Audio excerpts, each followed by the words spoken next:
Olá, meu nome é Carlos Manuel e vou conduzir essa oficina de elaboração de análises textuais a partir do software Iramutec, né?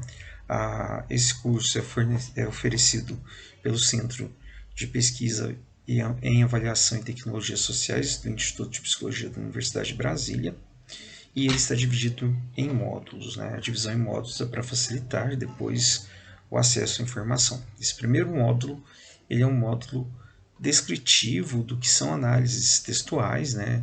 Especificamente análises lexicais e das principais análises possíveis com o software Iramutec.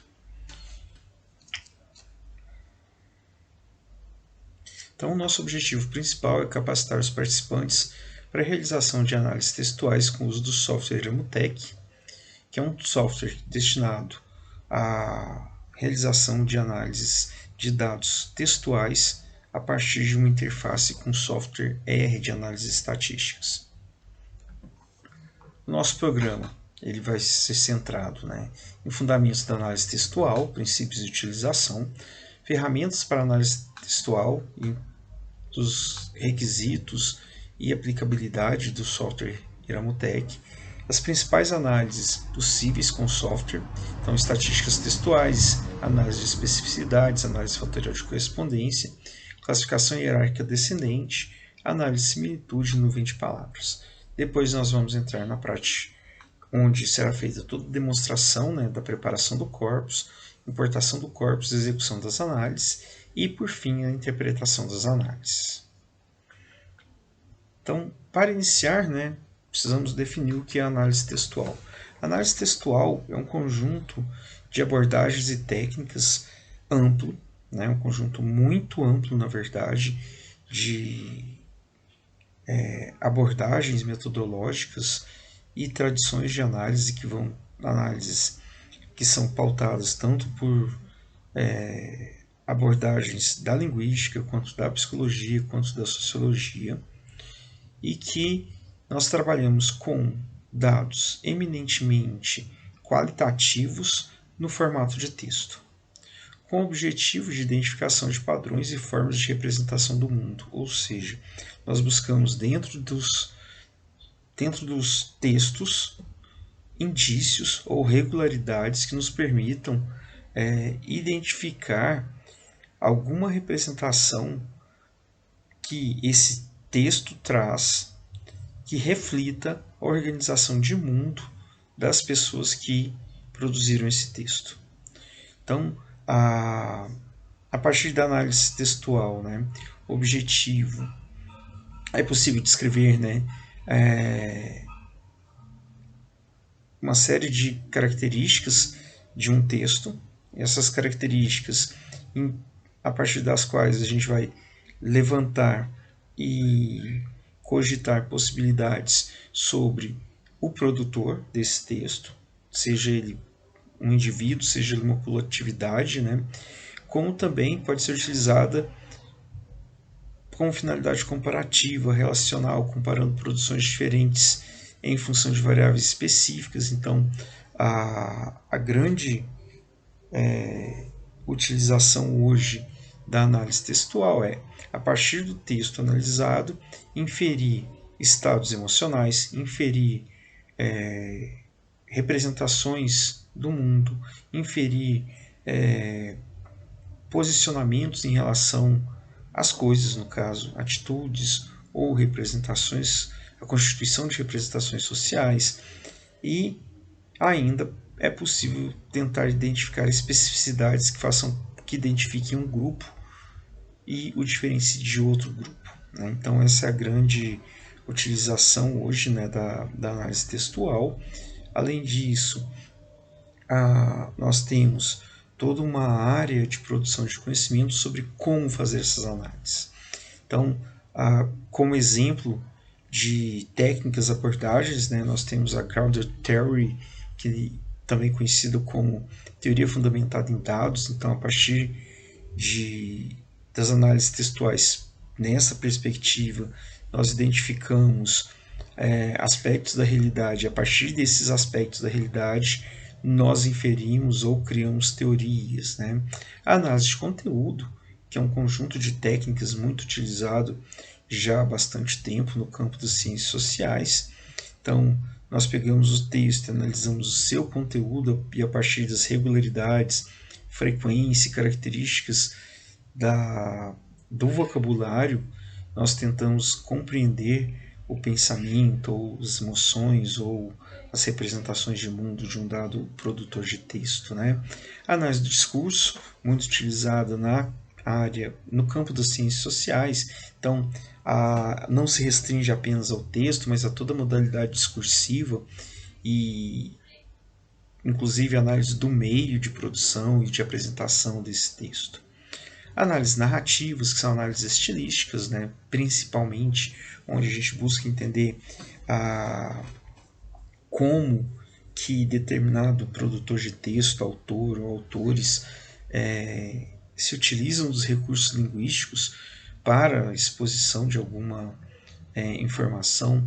Mineração de dados, que está dentro de uma perspectiva mais ampla, que inclui desde da busca ativa dentro de textos até a técnicas baseadas em aprendizagem de máquina, onde nós temos uma quantidade gigantesca de informação, por exemplo, em redes sociais, e a partir de certas palavras-chave ou certos algoritmos, nós tentamos identificar ocorrências nesse mundo. Um exemplo de mineração de dados são os Trend Topics do Twitter, por exemplo. Então, as análises, a teoria por base, né, de cada estilo de análise, né, de técnicas, abordagens de análise textual é muito variada e cada uma vai trazer em si uma tradição tanto metodológica quanto epistemológica e de compreensão. É necessário que nós tenhamos em mente qual é a forma mais adequada de utilização dessas técnicas e abordagens, e além disso, qual técnica ou abordagem é mais interessante ou mais eficiente para responder a sua pergunta de pesquisa. Então, é importante que nós tenhamos, antes da execução da pesquisa, definido qual método, técnica ou abordagem de análise será utilizada para conhecimento dos dados textuais. Então, por que utilizar, né, qual a justificativa para o uso de softwares para análise textual? Né? Normalmente, dados textuais eles são apresentados na forma de textos, e esses textos eles trazem uma quantidade muito grande de dados. Esses dados, eles com o passar do tempo e desenvolvimento da tecnologia, esses conjuntos de dados têm se tornado cada vez maiores, o que torna praticamente inviável análises manuais. Então, o software ele pode ser utilizado tanto para armazenamento, para codificação, organização e análise. Nem todos os softwares de análise utilizados em análise textual eles realizam todas as etapas, né? Por exemplo, eu posso utilizar uma planilha de Excel para armazenamento e codificação e organização dos meus dados, mas não necessariamente essa planilha de Excel será utilizada para análise dos dados. Eu posso utilizar um software que eu vou utilizar para organizar e separar o texto, agrupar o texto de acordo com regularidades ou categorias de análise, mas vai ficar só nesse nível. Por exemplo, o Transana, que é um software que auxilia na transcrição de dados, ele não realiza análise de dados, né? Então, é importante que nós tenhamos em mente também quais softwares ou qual conjunto de softwares, né, vamos utilizar numa análise e saber o que é possível ou não a partir desse software. Então, mas de forma geral, com o aumento da capacidade computacional dos computadores pessoais, desenvolvimento de softwares cada vez mais complexos e outros recursos de análise de dados textuais, e o próprio desenvolvimento da teoria, né, subjacente às análises textuais torna o uso de softwares extremamente recomendável, extremamente útil no fim das contas, né?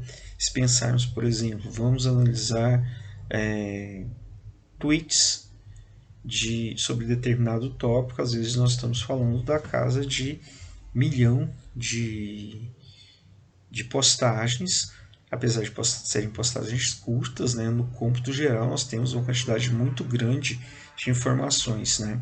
Os softwares nos ajudam a armazenar, a codificar essas informações, o que seria praticamente inviável de ser feito manualmente ou apenas contando com a nossa memória. Então, a quantidade de informação na forma de texto também aumentou substancialmente.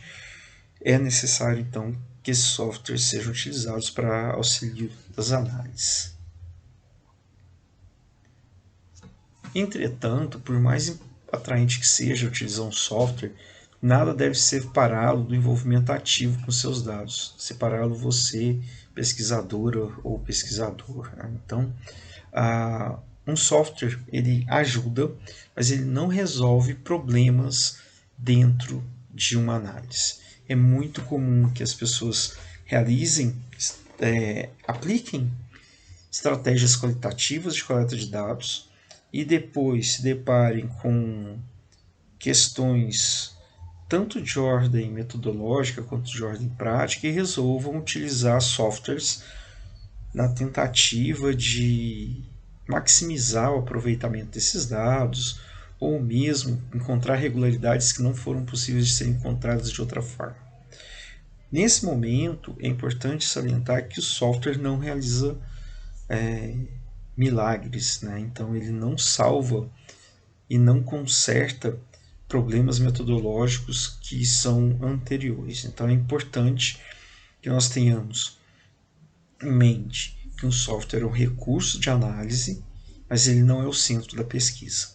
Além disso, todos os softwares eles fazem análises que são determinadas por algoritmos. Então nós temos uma base computacional utilizada para análise dos textos. Então, por exemplo, as ferramentas de análise de sentimento. Né?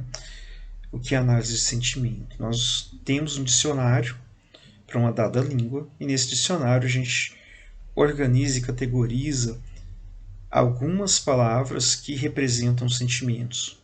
E pode ser essa categorização pode ser em polos positivo e negativo. Então, por exemplo, palavras como amor, feliz, alegre.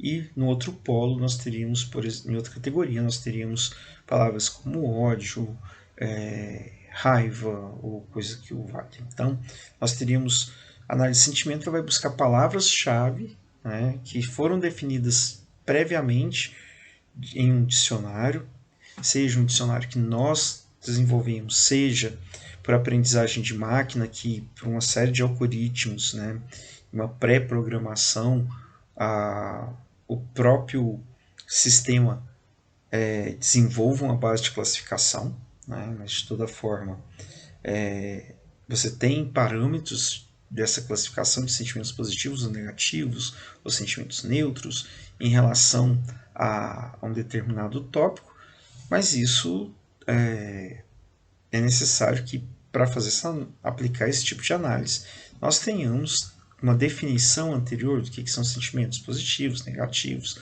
Então, a análise, ela, no fim das contas, ela é dada pelo software em termos estatísticos, computacionais, mas a interpretação desses dados depende do pesquisador ou pesquisadora. Né? Então, é necessário que nós tenhamos conhecimento sobre os nossos dados e consigamos interpretar as suas as análises a partir desse conhecimento. Então, por mais atraente que seja, como apresentado por Mertens, o software não realiza a interpretação dos seus resultados. Então, isso implica que o pesquisador ou pesquisadora devem estar, né, cientes e acompanharem o processo de análise e, mais do que isso, né, conhecer o material que está sendo analisado, porque isso vai, por mais que pareça que o software identifique sentido nas palavras, isso não é sempre realidade, então é necessário que o sentido seja atribuído por nós, né? E além disso, né, quando nós fazemos uma análise de dados, né, é importante lembrar que a natureza do dado analisado, ou seja, o dado textual, é uma natureza qualitativa. Entretanto, os softwares, em sua grande maioria, e o Iramutec não é exceção, eles realizam uma análise quantitativa. Essa análise quantitativa ela é baseada numa série de recursos estatísticos e, além disso, esses recursos estatísticos, nessas as análises que são feitas, né, elas têm suas próprias características.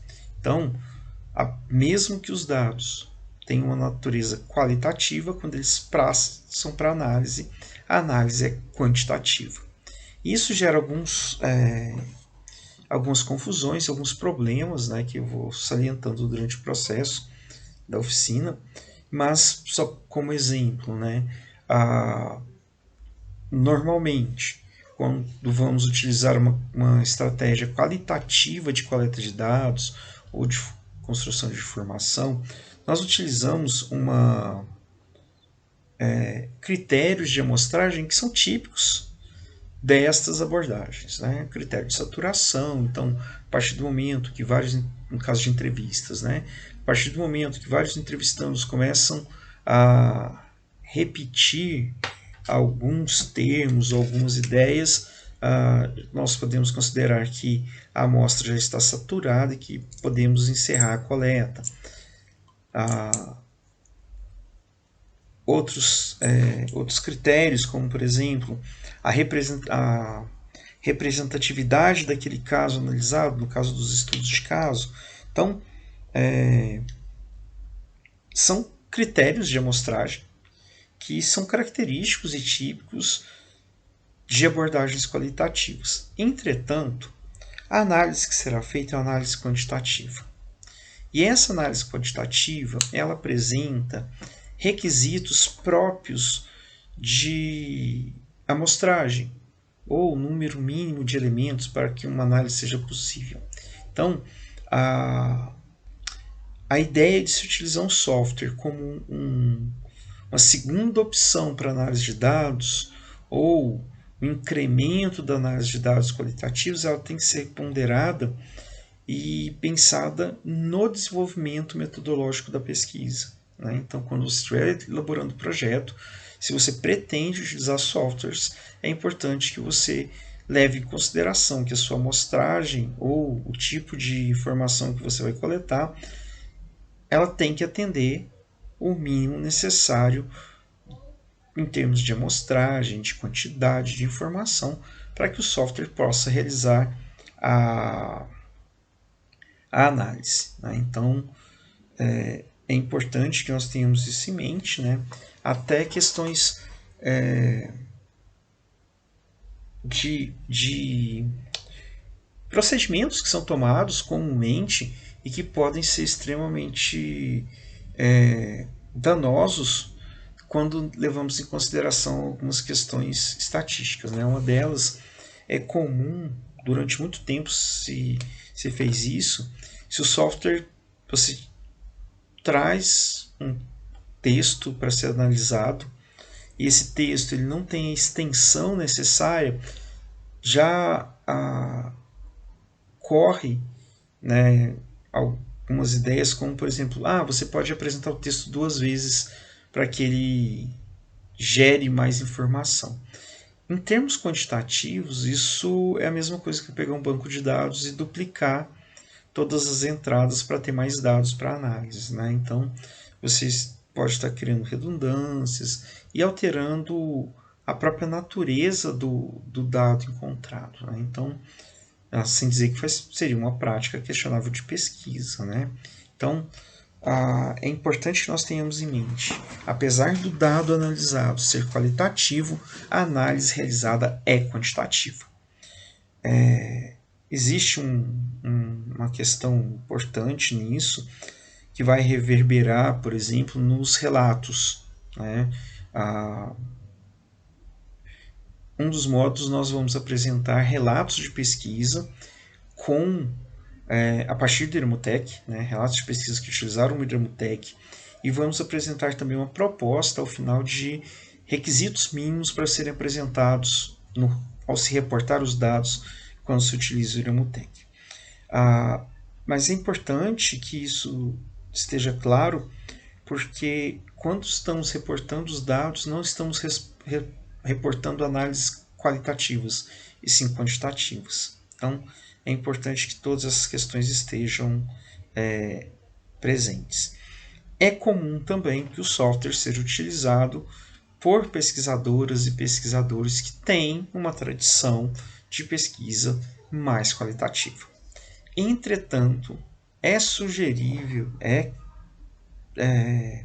recomendável que, quando pesquisadoras e pesquisadores forem utilizar os softwares, tenham conhecimento mínimo das análises estatísticas que estão sendo realizadas. Porque a forma de interpretar essas análises depende em muito do conhecimento das análises estatísticas subjacentes a esses resultados. Então, normalmente, né, a Atlas-T, Alcest, Iramutec, Maxda são softwares que apresentam resultados em forma de imagens. As imagens são extremamente importantes, são extremamente interessantes para que a gente possa fazer a apresentação dos nossos resultados nos manuscritos, por exemplo. Entretanto, se eu não conheço qual análise estatística que subjaz a geração daquela imagem, muito provavelmente eu possa fazer inferências que não se sustentam, porque eu não compreendo exatamente como que aquilo está sendo dado. E eu não estou falando de conhecimento aprofundado de estatística, mas pelo menos entender a natureza da análise realizada. Então, a estatística básica do Iramutec é o teste do Q quadrado, teste não paramétrico do Q quadrado. Então, compreender o que significa isso também nos ajuda a tomar decisões de análise, né? Então, são algumas questões que vão permear todo o nosso trabalho. Além disso, ainda existe uma parte polêmica.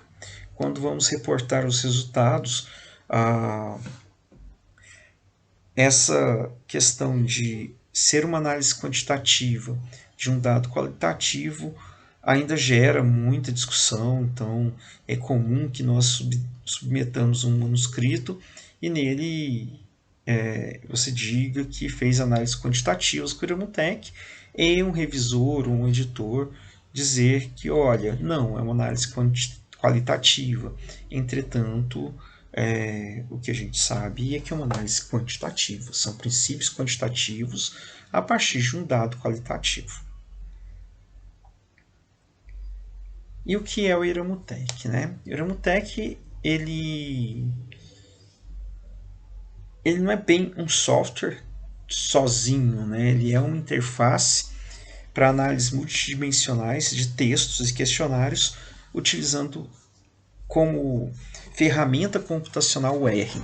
O R é um software estatístico, né, que é uma iniciativa do The R Project, que é um conglomerado de pesquisadores, estudiosos, que desenvolveram um software livre, né, com a linguagem R, que é derivada do Python, que é um software utilizado em larga escala no mundo e onde, como é um software livre, né, de código aberto, vários pesquisadores vão criando pacotes para implementar vários tipos de análise. Então, nós temos desde análises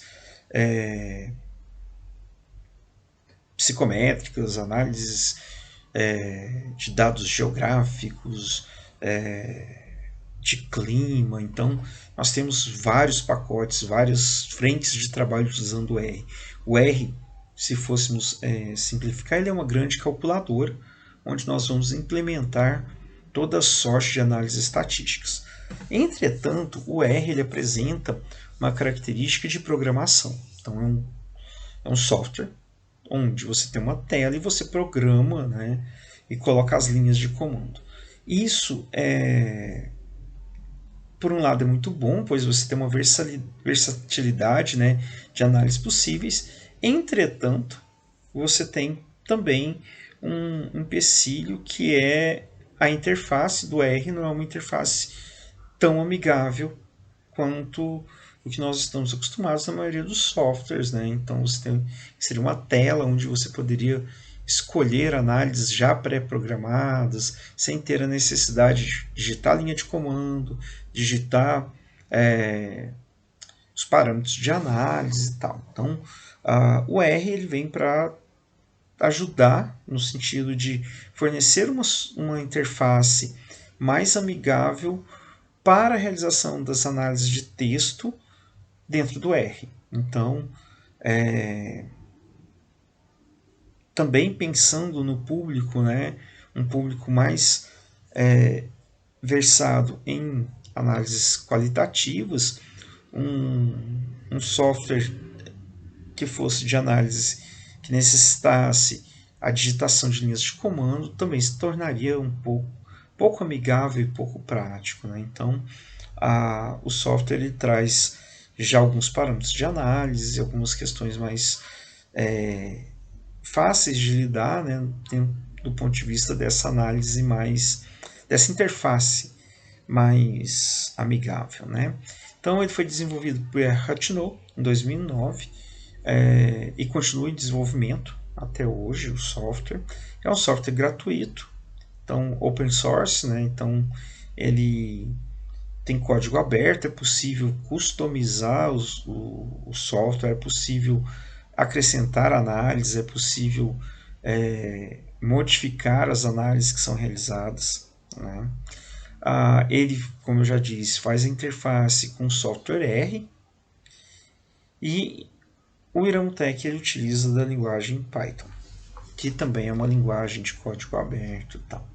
Essa é a tela inicial do Iramutec. E como que a gente... quais são os requisitos mínimos, né? A versão atual é a versão 0.7, Alpha 2. Os requisitos, né?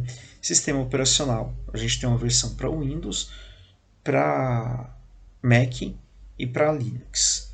A versão para Mac ela tende a ser um pouco mais complexa de utilizar por conta das restrições que a própria Apple coloca para softwares que não são nativos, né? Então a gente tem essas questões. A gente utiliza a versão mais recente do R e quando no módulo que fomos fazer a demonstração, mostrar o processo de instalação, né, do software, nós utilizamos um editor de texto.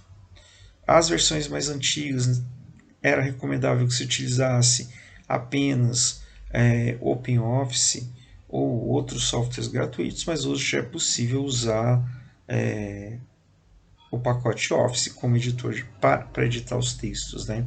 Então, basicamente, eu preciso do R, do Iramutec e de um software de editor de edição de texto para realizar as análises.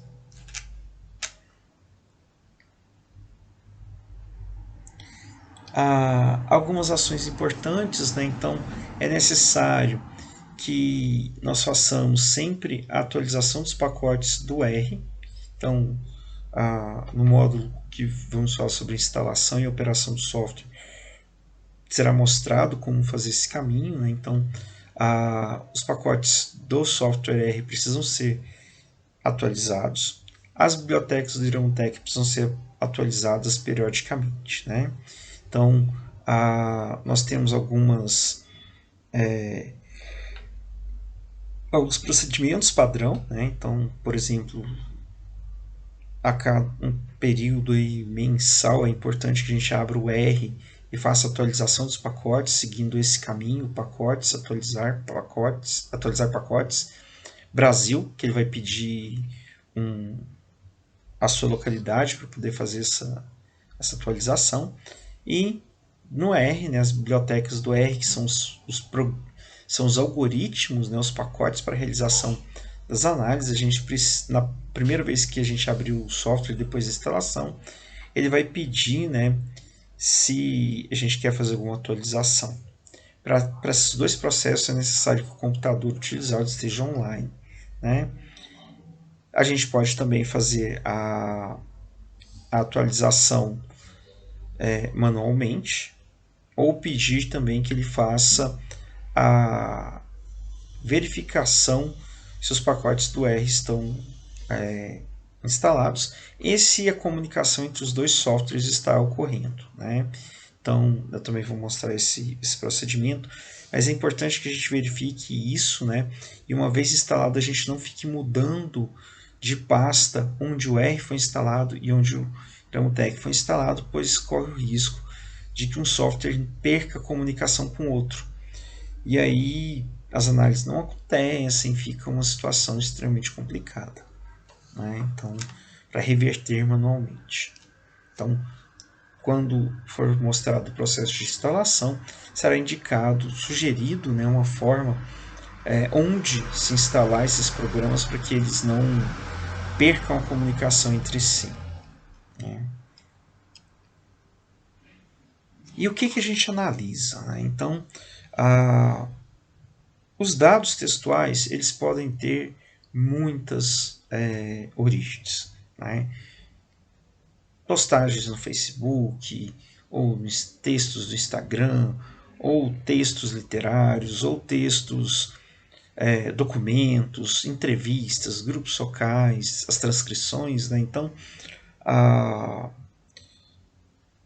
praticamente qualquer tipo de construção que esteja em forma textual pode ser analisada, né? O que cada pesquisadora ou pesquisador vai fazer, né?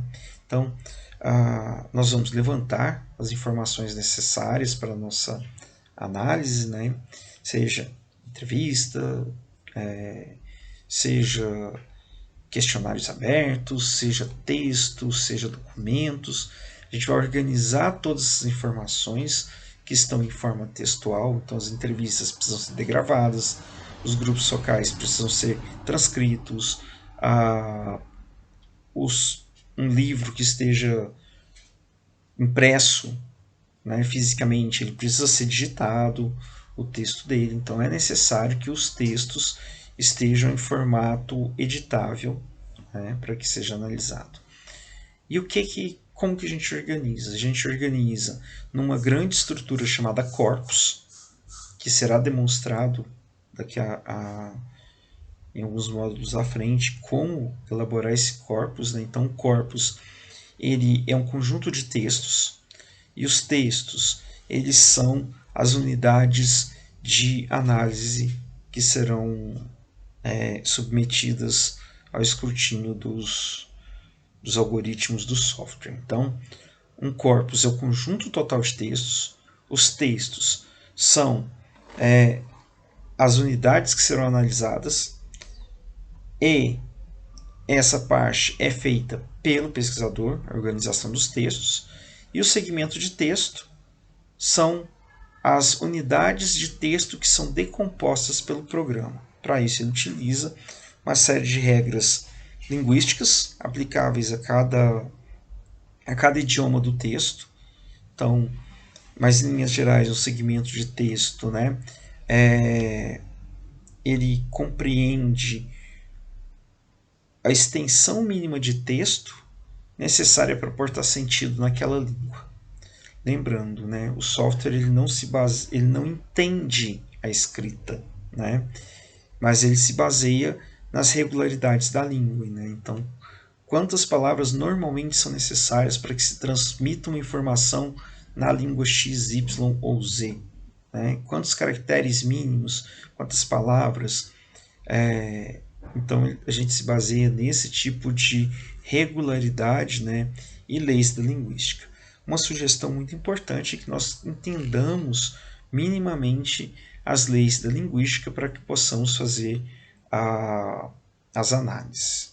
Né? Então, é super importante isso. A forma que o corpus vai ser construído e os textos vão ser organizados vão influenciar diretamente nas análises realizadas. Então, é muito importante que a pesquisadora ou o pesquisador tenha consciência do impacto que a forma que o texto, né, que os textos foram organizados para gerar o corpus, vão gerar em cima dos resultados que o software irá apresentar.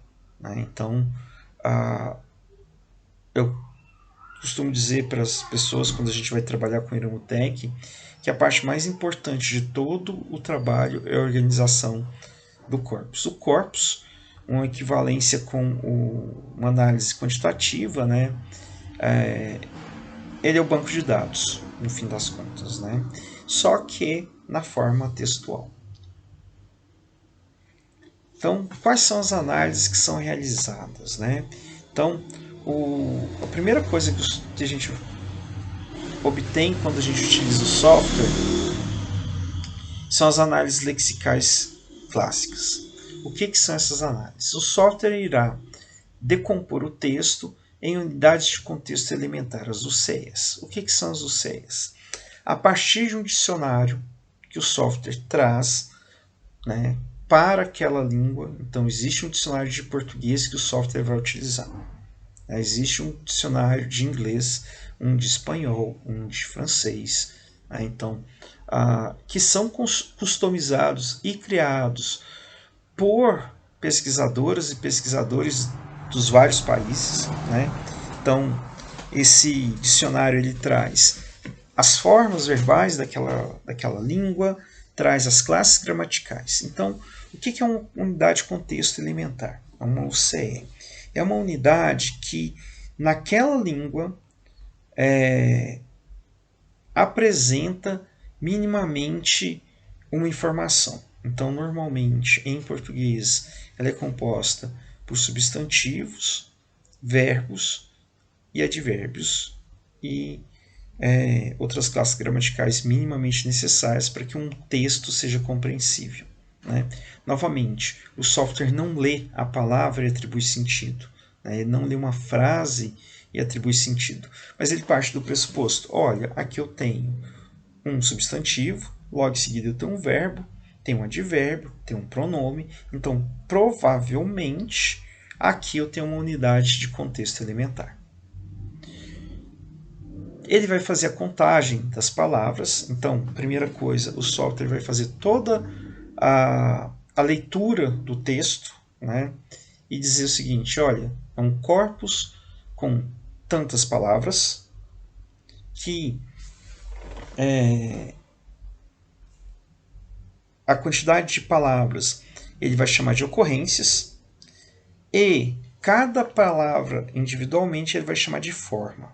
Né? Então, eu posso ter um texto como o da figura de exemplo, né, que ele tem mais de 2.000 ocorrências e tem 687 formas. Ou seja, eu tenho 2.366 palavras nesse texto e destas 2.366 palavras temos 687 formas. Ou seja, eu tenho 687 palavras únicas, né, únicas no sentido de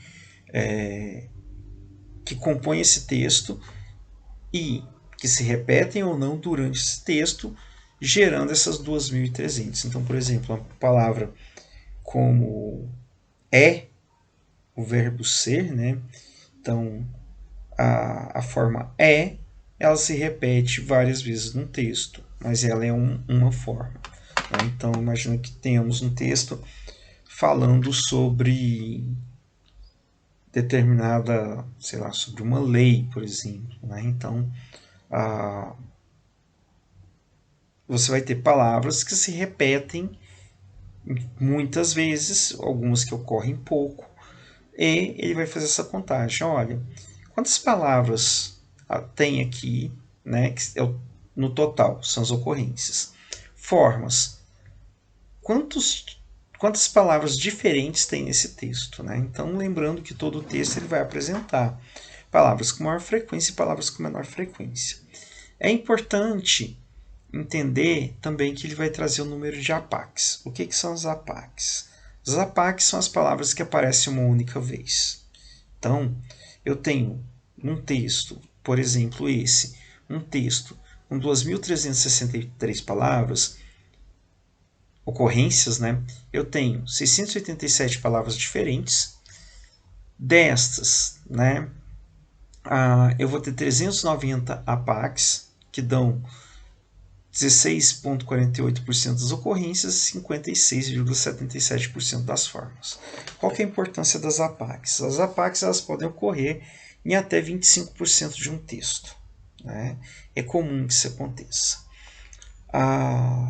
Quanto mais eu estiver utilizando, por exemplo, em entrevistas, quanto mais eu estiver entrevistando pessoas com características diferentes, por exemplo, escolaridade, maior o número de APACs.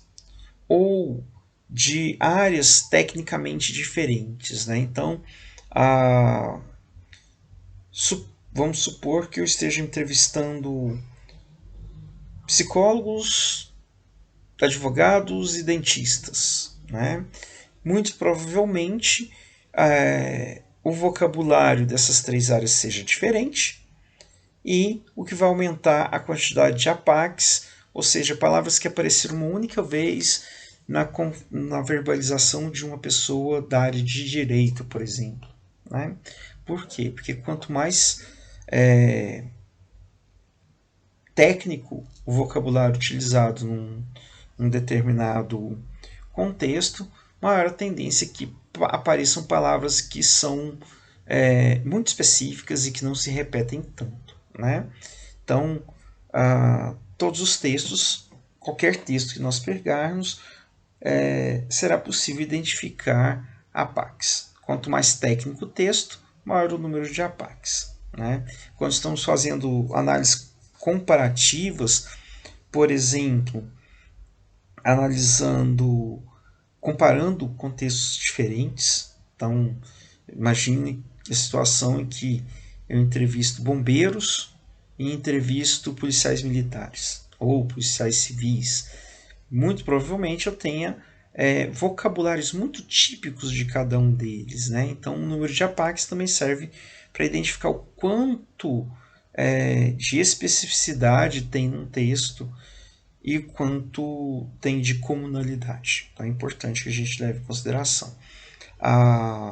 Quando as pesquisas são, por exemplo, mais ligadas à psicolinguística, à área de educação, então eu imagino que eu quero ver o nível de letramento de determinada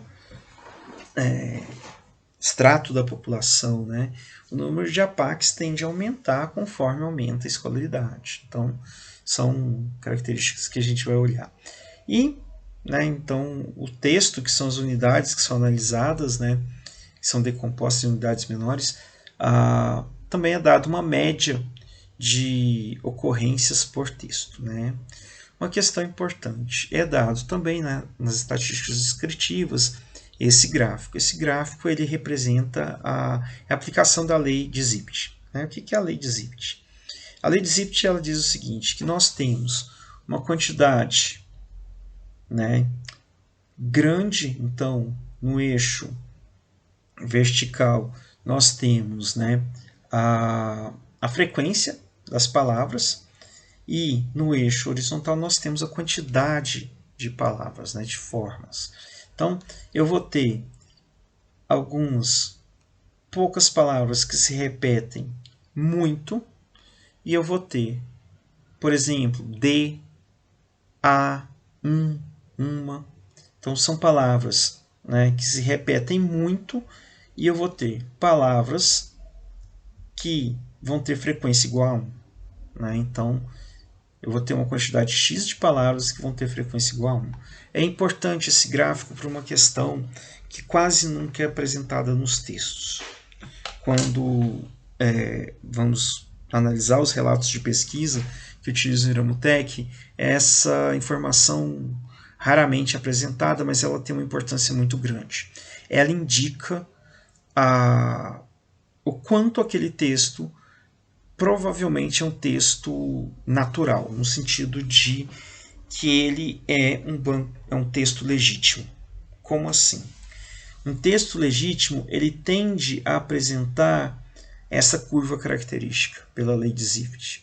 Então, a gente vai ter uma quantidade muito grande de repetições de algumas palavras e algumas palavras repetidas poucas vezes, ou igual, frequência igual a 1. Então, essa distribuição ela tende a ser utilizada para verificar o quanto um texto é um texto verídico, real, ou seja, foi fruto mesmo de entrevistas, não foram dados manipulados. Pouco atrás eu tinha mencionado uma prática comum, que é quando o software não consegue fazer análise da quantidade de texto que tem, alguns pesquisadores adotam a repetição do próprio texto. Então coloca duplicado o texto no banco de dados. O que isso faz? Que não aconteça APACs, que são essas palavras com frequência igual a 1. Isso indica que aquele texto foi adulterado e ele não é um texto natural. Então, é o tipo de análise inicial que a gente faz. Ele não é uma análise que dá 100% de certeza para afirmar que aquele texto foi manipulado ou ele não é um texto real, mas ela é um bom indicativo para que isso seja pensado. Né?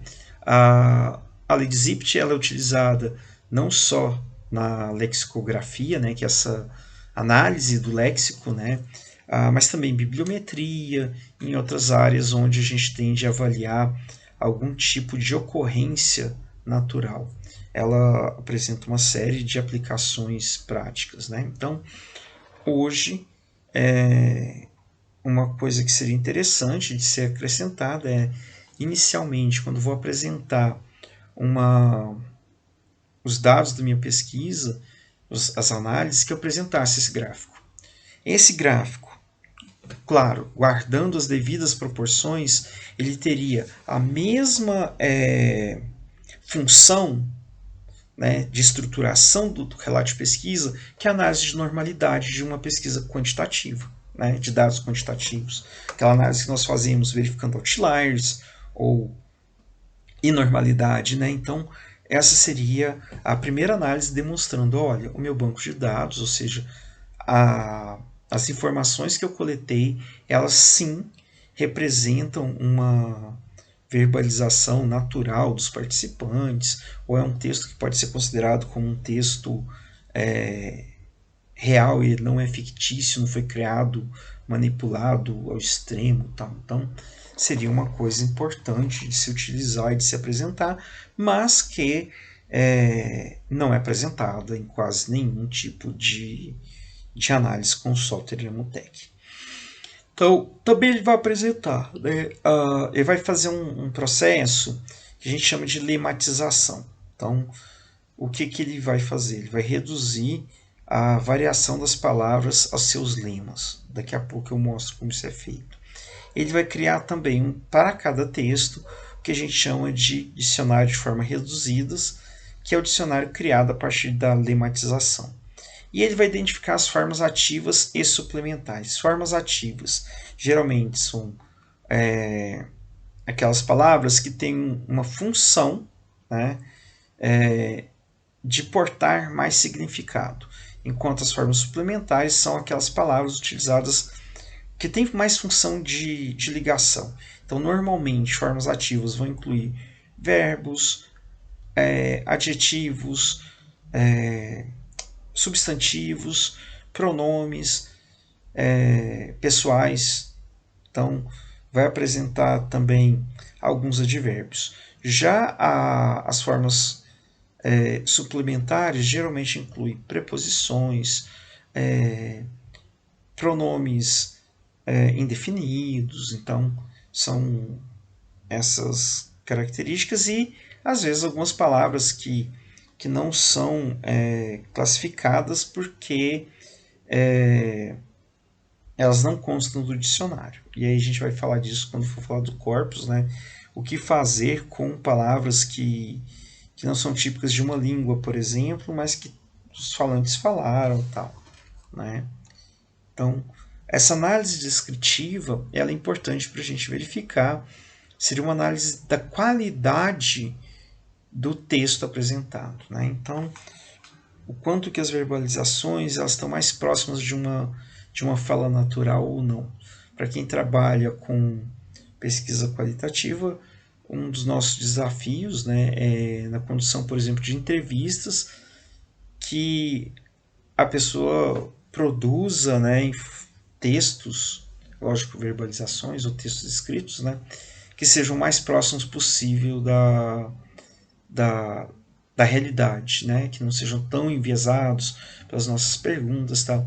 Esses dados descritivos são uma boa indicação, né, de que aquela produção é uma produção espontânea, nem tanto influenciada, ou que não teve manipulação do banco de dados. Então, é importante essa primeira fase descritiva, porque ela vai indicar para a gente o quanto que aquele dado ele está dentro do esperado.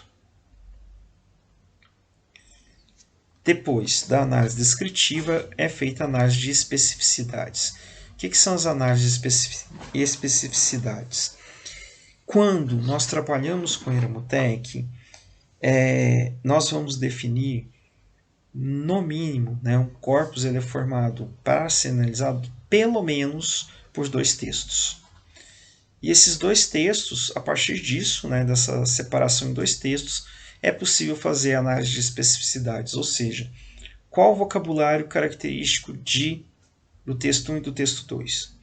Então, quanto maior a quantidade de variáveis que eu inseri no meu banco, então, por exemplo, eu posso ter entrevistas, eu tenho 10 entrevistas, 40 entrevistas, daqui a pouco eu explico o porquê do 40. Eu tenho 40 entrevistas, 20 com homens e 20 com mulheres, né?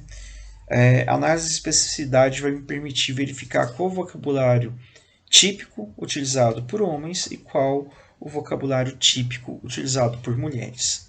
Ela vai permitir também que eu faça uma análise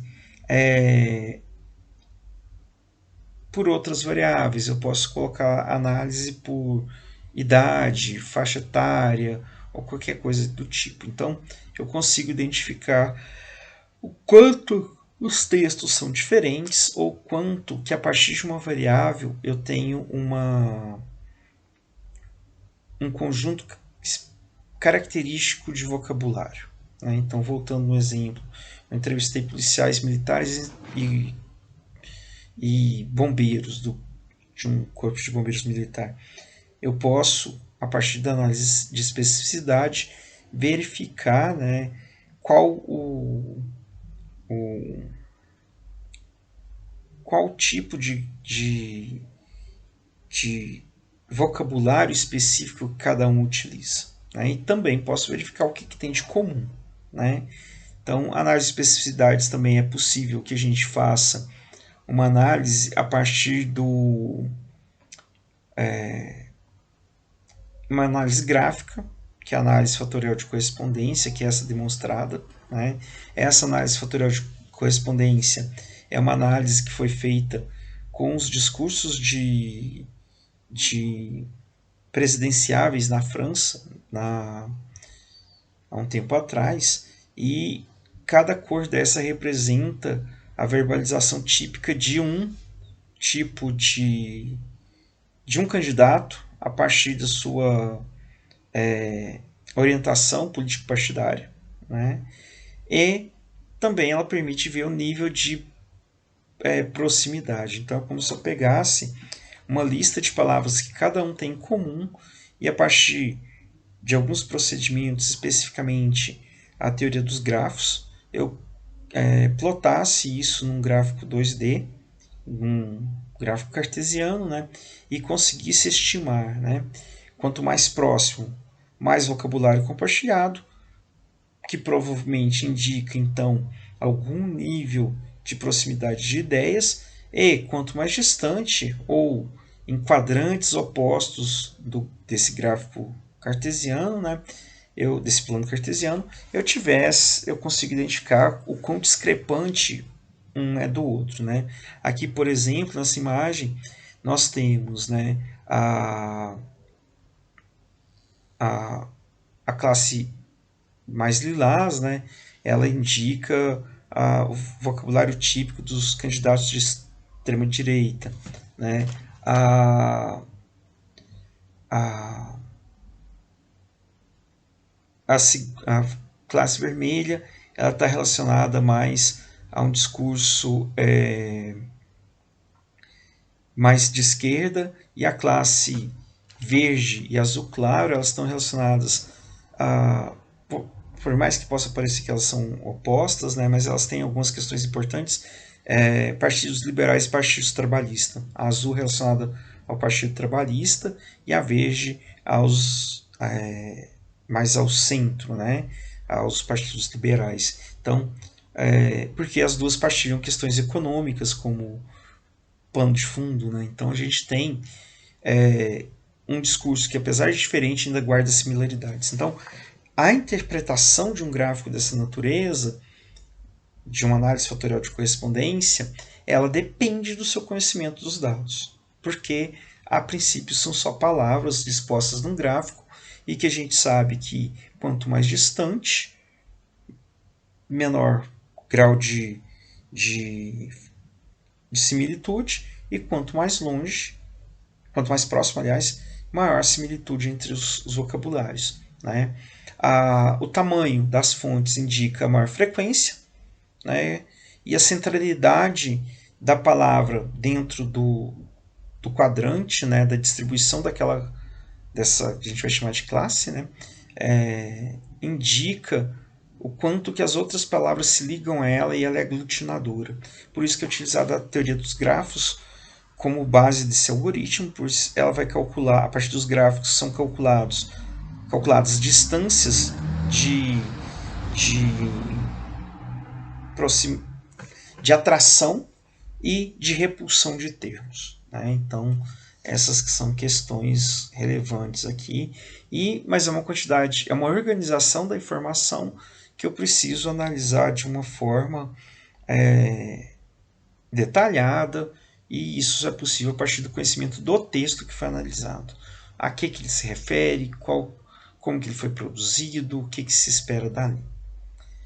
A análise mais utilizada a análise de especificidades é muito pouco utilizada nos textos, nos relatos de pesquisa. Entretanto, quando nós temos grupos, é importante que ela seja feita, pois ela pode indicar discrepância ou não entre os grupos que estão ali verbalizando, né, sendo analisados, tal. A análise conhecida como classificação hierárquica descendente, a CHD, ela foi proposta inicialmente por Reiner em 1990 e ela foi introduzida, operacionalizada dentro do software Alceste. O Alceste é um dos softwares mais antigos nesse campo de análise textual, né, e mais tradicional, né? Então ele é muito utilizado, entretanto é um software pago. Dentro da proposta do Iramutec, a análise do Alceste foi incluída, né? Então, e mais outras análises incluídas, né? Então, uma das questões do Iramutec é que fosse possível que nós fizéssemos o máximo de análise num único software. O Alceste, por exemplo, ele apresenta a classificação hierárquica descendente, é possível realizar por ele, mas ele não faz análise de especificidades, né? Então, O que essa análise faz? Nessa análise é feita uma determinação de classes a partir das unidades centrais de sentido, né, as UCS, e a partir de vocabulário semelhante. Então, ela tenta, né, a partir da ocorrência das palavras, então, quais palavras ocorrem próximo de quais palavras, identificar, né, quais são as mais representativas a partir de algumas questões estatísticas, né, e se elas apresentam algum nível de relação entre si que seja estatisticamente significativa e que possam denotar alguma classe depois de sentido, que é o que nós vamos fazer. Essa pesquisa que eu apresento aí é uma pesquisa sobre riscos psicossociais no trabalho, na perspectiva de profissionais de recursos humanos, né? Então, são entrevistas que foram realizadas, né? E aí aparece todas essas informações são agrupadas nessas classes. As classes, o que determina que uma palavra esteja nessa classe ou não? E a partir do que é dada essa significância estatística? A análise básica da classificação hierárquica descendente é a análise do Q quadrado. De uma forma bem simples, o Q quadrado ele vai analisar o quanto que uma ocorrência dentro de uma matriz, né, o quanto que essa ocorrência ela está acima do acaso. Então, qual a chance da palavra depressão, auto, absenteísmo se repetirem uma próxima da outra, além do acaso? Então, é esse cálculo que é feito, né? Eu não vou entrar nos detalhes matemáticos e estatísticos, mas a ideia básica do Q quadrado é que será que a frequência dessa palavra depressão, junto com alto, junto com absenteísmo, baixo, estresse, é além do acaso ou é mero acaso? Né? Ele vai organizar, então, as palavras que têm maior significância estatística dentro daquela classe, né, da maior para menor, e o tamanho da fonte também é um indicativo dessa frequência, né, e vai organizar em classes. E além disso, né, qual a probabilidade de depressão fazer parte da classe 5, que é essa azul, e não fazer parte da classe 7, que é essa rosa. Né? Então, é feita essa análise. Por quê? Porque é gerado um dendrograma. O dendrograma ele apresenta essas linhas superiores, né? Depois a gente vai retomar isso nas análises e como interpretar, e que indica a relação entre essas classes e o quanto que cada uma representa do texto. Né? 14%, 14%, 14%, 16%, 12%, 12%, 18%. Então ele vai apresentar o percentual do texto total, né, do corpus, que essa classe consegue abarcar. Em termos de comparação, as classes seriam o que na análise de conteúdo a gente vai separar como tema. Né? É lógico, depende do tipo de análise de conteúdo que você está utilizando, mas, por exemplo, numa análise de conteúdo temática, a gente parte do pressuposto que certos temas que se repetem compõem uma classe. Né? Aqui a gente vai partir do pressuposto que uma certa regularidade de ocorrência estatística de uma palavra próxima da outra, né, que é a co-ocorrência, vai indicar que provavelmente a gente tem ali algum sentido. Por mais que a gente fique tentado, né, a interpretar psicológico a classe 4, né, que é essa bem aqui no meio, né, entre a classe 5 e a 3, né, que a classe 4, esse verde um pouco mais aberto, esse verde, né, indique, por exemplo, psicológico, adoecimento, doença, queda. Ao lermos as palavras, parece que elas fazem sentido, né?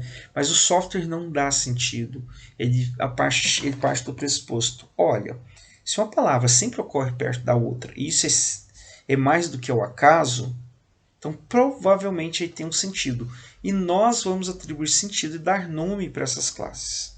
Né? Então é isso que o software vai realizar, essa classificação hierárquica descendente. Ela tem uma similitude com a análise de conteúdo, principalmente no resultado, que são classes, né? Categorias ou temas principais, né? Sobre os quais nós vamos operar e analisar. A outra, a partir dessa classificação hierárquica descendente, é possível então fazer uma análise fatorial de correspondência, que ela é uma exposição gráfica também da forma muito parecida com a análise de similitude, né? É feita uma análise gráfica, né? A partir da plotagem das palavras num plano cartesiano, que a gente possa ver então o quanto que as palavras, essas classes são independentes uma em relação à outra e o quanto elas são imbricadas uma na outra. Né? Algumas classes são menos independentes em relação à outra. Né? Então, aquelas linhas de cima do dendrograma que deixam algumas classes mais próximas de outras, elas representam graficamente, aqui elas são representadas graficamente com a relação, né, as palavras muito próximas umas das outras. A análise de similitude, ela é baseada na teoria dos grafos e tem uma série de ajustes que podem ser feitos e opções de análise, mas via de regra ela lembra muito os resultados que nós temos, por exemplo, nas pesquisas de representação social. Né? A ideia é muito parecida. Né? Então, aqui, por exemplo, nessa imagem, nós temos assédio moral, excesso, como o centro, né? E aí ramificações como estresse, depressão, absenteísmo, rotatividade. Do outro lado, chefia, ambiente de trabalho, clima. Então, provavelmente, a análise que nós fizemos nessa pesquisa específica, né?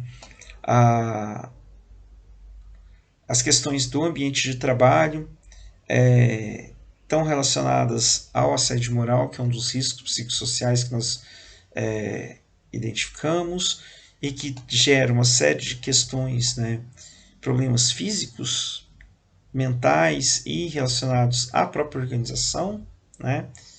E aqui nós temos, né, falta trabalhador, porque é uma pesquisa sobre risco, né? Então a falta aparece com uma palavra importante, né?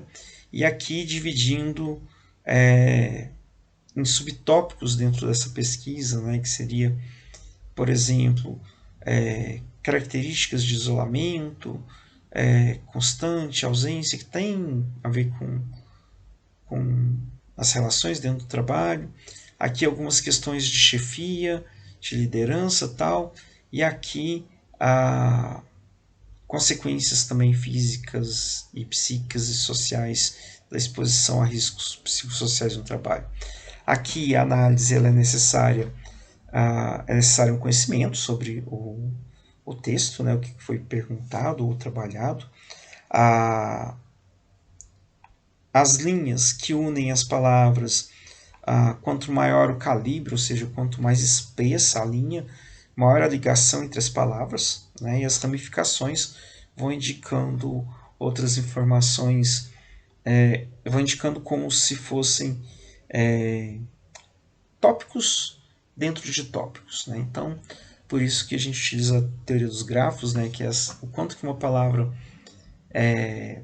se aproxima de outra pela ocorrência, outro índice, outra forma de calcular esse score, né, de aproximação, ou o quanto ela pode se repelir. Né? Então, quando nós vamos rodar as análises, vão ser mostradas as opções, né, e as opções vão indicar como que isso vai ser calculado. Né? É muito utilizado como suporte em pesquisas esse tipo de análise em pesquisas sobre representação social. Elas são interessantes para se utilizar em pesquisas que tentamos identificar a percepção das pessoas em relação a determinado tema. Elas são interessantes do ponto de vista para entender conceitos. Então, imagine uma pesquisa que eu queira compreender como as pessoas representam mentalmente determinada informação ou determinado fenômeno. Então, pode ser utilizado em psicologia cognitiva, linguística, pesquisas de âmbito mais social. Entretanto, é necessário levar em consideração que para esse tipo de análise ser bem sucedida e que ela possa trazer para a gente algum tipo de informação relevante na condução, na produção do corpus ou até mesmo antes, na elaboração de um roteiro de entrevista semi-estruturada, por exemplo, eu levo em consideração que eu vá fazer essa análise. Porque se o meu roteiro de entrevista ele for muito amplo, essa análise ela se perde. Porque a grande ideia dessa análise é que ela pegue um tema específico e o decomponha.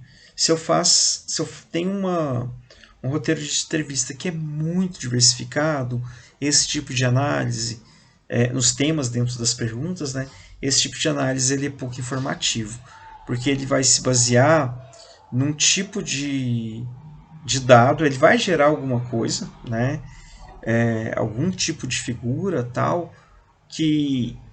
mas que ela vai ter um sentido esvaziado e menos fácil de compreender, porque eu tenho uma variedade muito grande de informações. Né? Então, é necessário que eu pense que tipo de análise eu vou fazer antes de fazer a minha opção metodológica. Né? Então, aqui fica mais claro ainda por que pegar um software e utilizar em qualquer tipo de texto, né, e usar qualquer tipo de análise, independente da concepção metodológica por trás de cada uma das informações, pode gerar dados não tão adequados, né?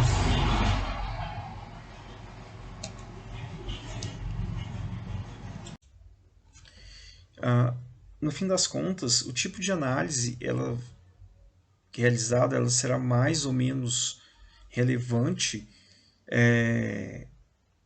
a partir da qualidade do dado analisado também. Né? Então, da mesma forma que se diz lá em análise quantitativa garbage in, garbage out, é o que acontece aqui. O software ele vai fazer análise. A questão é, tem significado essa análise? Né? Então, da mesma forma que em estudos quantitativos, se eu pegar uma planilha qualquer e fizer a soma dos números de CPF e dividir pela quantidade de participantes, eu vou ter um número.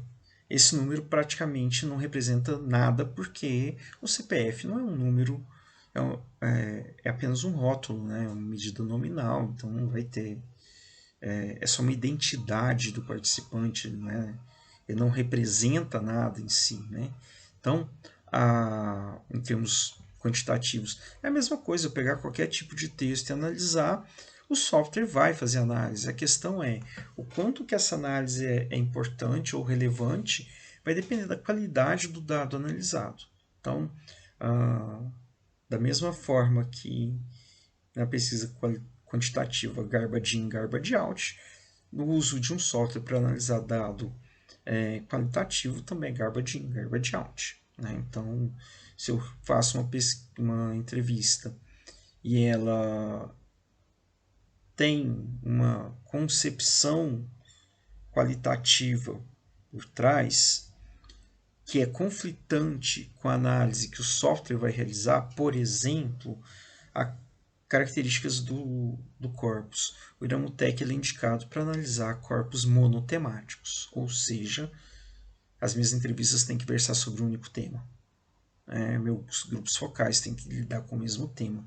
Se eu começo a trabalhar com temas diferentes, o que vai acontecer? Que eu vou ter uma série de de análise, pode ser até interessante do ponto de vista gráfico, mas que não tem significado real ou que não vão ter algum tipo de utilidade quando comparado com a teoria ou para inferência de algum fenômeno e tal. O que a gente tem aqui, então, é uma das questões que a gente tem que pensar, né? Eu não escolho o software ou análise que eu vou fazer depois que eu coletei o dado. Eu faço isso antes, quando eu estou pensando no que eu vou utilizar, né? Porque da mesma forma que eu já tinha mencionado, né? As análises são quantitativas, né? Mas existem, então, mas é um dado qualitativo que, via de regra, é obtido via estratégia de coleta qualitativa, que tem suas próprias peculiaridades e tal. E aí, quando eu vou fazer análise quantitativa, eu parto do pressuposto que aquilo seria uma transposição imediata, mas não é. Né? Então, eu preciso me assegurar que os pressupostos necessários para análise quantitativa sejam realizados. Aqui, um dos pressupostos do Iramutec é que o corpus seja monotemático. Eu posso subdividir em subtemas, mas eles têm que ter uma relação com o tema central, porque senão corre o risco de eu ter uma figura super legal, uma CHD super legal, mas que não tenha nenhum tipo de sentido final, porque ela é só um amontoado de informações. Mas o software vai levar porque ele não interpreta resultado, né? Ele não interpreta texto, ele só calcula. Né? Então, se você coloca ali para calcular algo que não é tão bom, é a mesma coisa quando a gente vai cozinhar. Se você colocar na panela de pressão 10 ingredientes que não tem nada a ver um com o outro, eles vão ser cozidos ali dentro, né? A pergunta é, o que vai sair, é bom ou não? Né? Então, essa é uma questão que a gente tem que pensar antes da realização do software. Uma fala que normalmente eu utilizo, software não salva pesquisa mal conduzida. Né? Então, é preciso pensar isso antes. Particularmente, eu tenho uma pesquisa que ela foi impossível de analisar.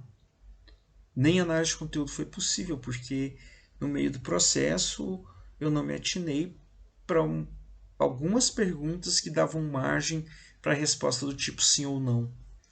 E como não era uma coleta presencial, era uma entrevista por e-mail, não havia como aprofundar, como no caso de uma pesquisa, de um roteiro de entrevista semi-estruturado. Né? Foi uma pesquisa perdida. Né? Então, é o tipo de pensamento que a gente tem que ter. Que tipo de texto que eu quero gerar, eu quero coletar, que possa ser analisado depois, né? O que o software me requer de informação para que eu possa responder a minha pergunta de pesquisa de uma forma adequada. A nuvem de palavras é uma das análises que é feita. A nuvem de palavras é feita a partir da frequência absoluta das palavras. Né? Então, enquanto análise de similitude, a classificação hierárquica descendente,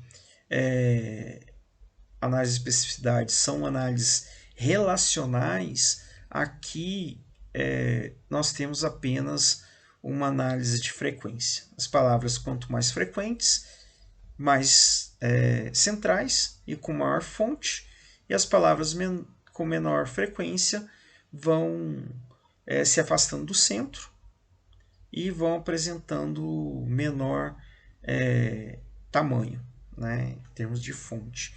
Do ponto de vista gráfico, geralmente ela é interessante para chamar atenção para alguma coisa, para sua pesquisa tal, mas do ponto de vista de informação, é uma informação menos rica do que uma análise de similitude, menos rica que uma análise de especificidade, mas do ponto de vista de apelo visual é muito interessante. Então, por exemplo, eu quero fazer um banner para um congresso, um pôster, né? A nuvem de palavras é interessante. Vou utilizar para fazer não no manuscrito, né? Mas que normalmente se pede análises que sejam mais informativas, mas, por exemplo, para algum tipo de apresentação que eu queira chamar a atenção do leitor, é legal utilizar. O software permite que a gente faça alterações na quantidade de palavras, que a gente faça alterações nas cores, que a gente faça alterações na forma de apresentação final. Então, todas essas questões são possíveis de customizar e vão ser mostradas posteriormente, né? O software, então, é uma análise, permite esse tipo de análise, mas especificamente para manuscritos é uma análise menos recomendada, menos robusta. Para relatórios de pesquisa, para órgãos governamentais, ela fica legal junto com infográficos, ela fica legal para apresentações orais, mas do ponto de vista de, de manuscrito, ela é só uma contagem de frequência que não tem tanto valor para a gente, da forma que a gente pensa hoje, né? Ela já foi muito utilizada, mas não é tão utilizada hoje, né? Algumas questões importantes. Lá na CHD existem critérios de qualidade, que eu vou apresentar depois, né? Então, quando nós estivermos no módulo de realização, o corpus, né? Ele tem que ser monotemático, é a recomendação, e eu tenho que aproveitar pelo menos 75% dele na análise. Esse percentual é informado quando a gente realiza a análise, que seria mais ou menos a retenção de informação, né? Mais de 75, menos de 75%, né? Já indica que seu corpus não é monotemático, ele pode estar muito diverso. Entrevistas, né? É importante que a gente tenha em mente, se eu for analisar as entrevistas como um todo, né, eu posso pensar em grupos homogêneos de 20 a 30 entrevistas. Lembrando, são critérios, né, estatísticos de amostragem para um software quantitativo, que está fazendo análise quantitativa. Quando eu vou comparar grupos, a recomendação é que eu tenha pelo menos 20 textos por grupo, né? Então, 20 bombeiros e 20 policiais militares, 20 entrevistas, né? Eu vou mostrar também como organizar esse corpus quando isso não é possível. Vai que você fez uma pesquisa que foi um grupo focal com enfermeiros, um grupo focal com médicos e você quer comparar. Então, como que você organiza o corpus para garantir também que isso possa ser feito, né? Uma questão importante, né? Respostas de questionário. Eu sei que tem um tema único, então eu não posso ter um questionário que seja muito amplo. Então ele tem, falando de respostas abertas, né? Então, por exemplo, eu vou utilizar. Eu tenho respostas muito curtas a um questionário. Imagina que eu apliquei um instrumento que tinha uma parte qualitativa no final, perguntas abertas.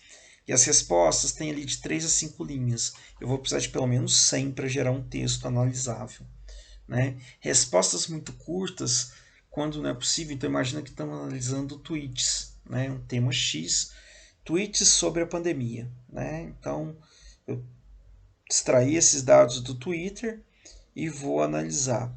Então, eu preciso alterar as configurações do software para que eu possa analisar não mais por segmento de texto, mas analisar por parágrafo ou mesmo analisar por quantidade de caracteres, né?